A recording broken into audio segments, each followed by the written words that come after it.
Nice to meet you. आज हम लोग क्लास 9 से सब्जेक्ट आपका केमिस्ट्री है, केमिस्ट्री बोल रहे हैं, इंग्लिश ग्रामर। क्लास 9 से सब्जेक्ट आपका इंग्लिश ग्रामर है। हम लोग वीडियो क्लिप 15 देख रहे हैं। वीडियो क्लिप 15 में आज हम लोग वॉइस का स्पेशल रूल अंडरस्टैंड करेंगे। इससे पहले हम लोग जनरल रूल पढ़े थे और जनरल रूल में आपको टेंस के बारे में बताया गया था कि टेंस का पैसिव फॉर्म कैसे चेंज होता है, एक्टिव से पैसिव कैसे बनाते हैं। आज हम लोग स्पेशल रूल में सेंटेंस सीखेंगे। सेंटेंस में पहला फॉर्मेट आपका है असर्टिव सेंटेंस। असर्टिव सेंटेंस के बारे में हम लोग सीखेंगे। तो असर्टिव सेंटेंस में आपको 5 रूल सिखाया जाएगा। 5 रूल्स हैं इसके अंतर्गत। 5 रूल को अगर आप सीख लेते हैं तो समझिए कि आपका असर्टिव कंक्लूड हो जाएगा। तो रूल फर्स्ट को देखते हैं।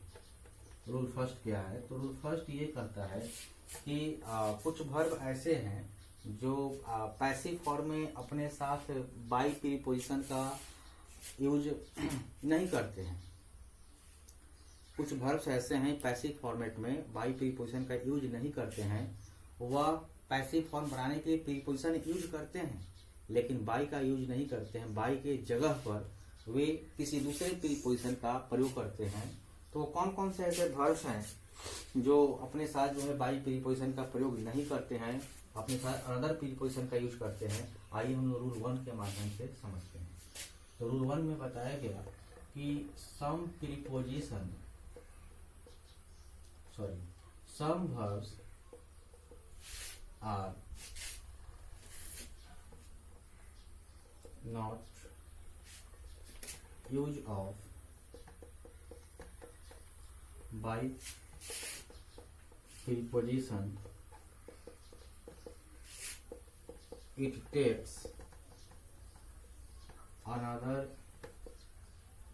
preposition.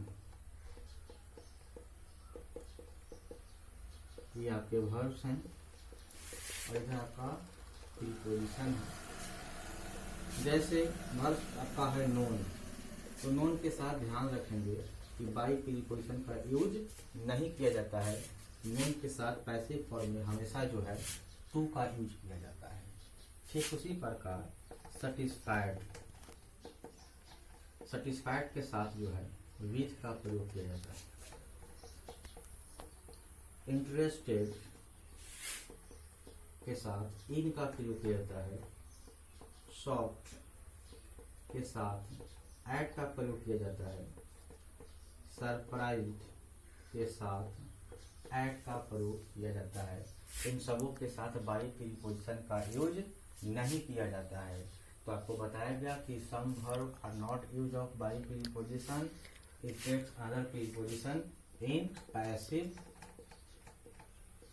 फॉर्मेट। तो आइए अब हम लोग एग्जाम्पल के माध्यम से इसको समझते हैं। तो देखते हैं एग्जाम्पल में लिखा गया कि आई नो हिम, मैं उसे जानता हूँ। आई आपका सब्जेक्ट है, नो आपका V1 है, हिम ऑब्जेक्ट है। ये आपका सिंपल प्रेजेंट टेंस है। इसका पैसिव फॉर्मेट होगा। हिम का सब्जेक्टिव केस क्या होगा? हिम का सब्जेक्टिव केस होगा ही। ही क्या लेगा? हेल्पिंग वर्ब, तो इज लेगा।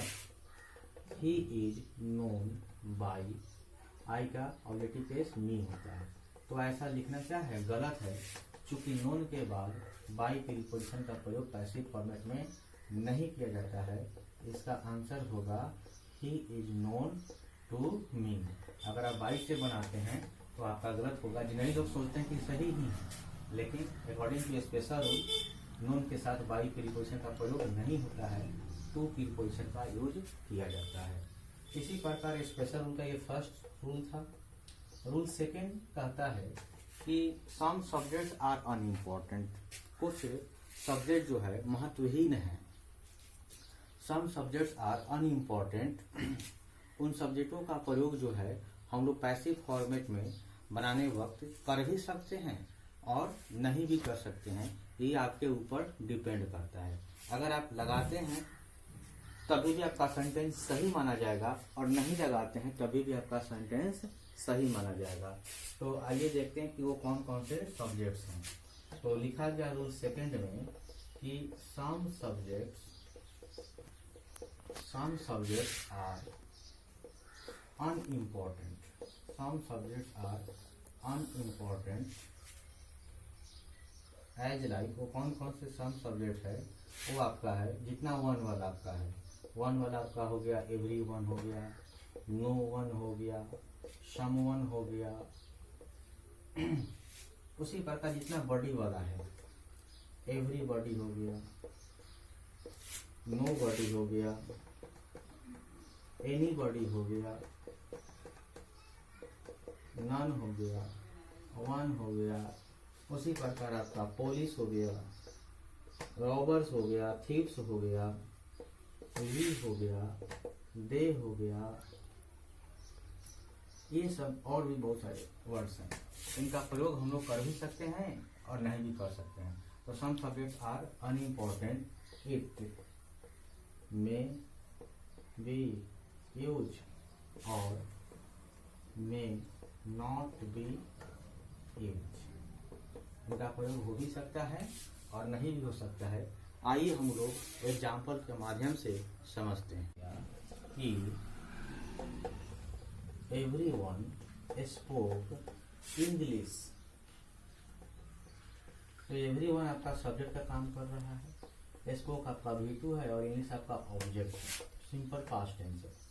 सब्जेक्ट ऑब्जेक्ट आपका सब्जेक्ट हो जाएगा, इंग्लिश सिंपल पास्ट टेंस के लिए हेल्पिंग वर्ब वाज हो जाएगा, English was spoken by everyone. ये भी आपका सही है। या अगर हम केवल लिखते हैं कि इंग्लिश वाज स्पोकन, तभी भी आपका सेंटेंस सही माना जाएगा। बाय एवरीवन लगा भी सकते हैं और नहीं भी लगा सकते हैं। तो ये आपका रूल सेकेंड था। उसी प्रकार 3 रूल और स्ट्रक्चर बेस्ड है, जिसको अगले वीडियो क्लिप में आपको बताया जाएगा। तो होमवर्क में जो ये बताया गया, आप उसको घर से टू अंडरस्टैंड कर लेंगे, समझ लेंगे और रूल्स आपको फॉलो करेंगे। That's all, with thanks, nice meeting you, good day to all of you.